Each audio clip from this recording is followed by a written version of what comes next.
Election tribunal ने फवाद चौधरी की अहलिया हिबा फवाद के कागजात नामजदगी के खिलाफ एतराज़ात दुरुस्त करार दे दिए। इलेक्शन ट्रिब्यूनल ने हिबा फवाद को जेहलम के सूबाई हल्के से नाअहल करार दे दिया। इलेक्शन ट्रिब्यूनल में पेश किए गए रिकॉर्ड के मुताबिक हिबा फवाद ने 3 गैर मुल्की दौरे और 9 बैंक अकाउंट्स छुपाए। FIA ने गैर मुल्की दौरों और स्टेट बैंक ने बैंक अकाउंट्स का रिकॉर्ड पेश किया।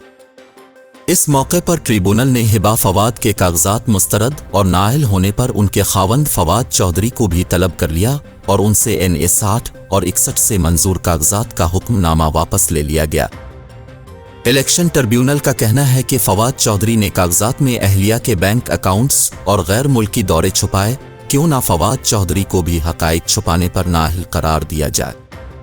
इलेक्शन ट्रिब्यूनल ने फवाद चौधरी को 9 जनवरी के लिए नोटिस जारी करते हुए जवाब तलब कर लिया।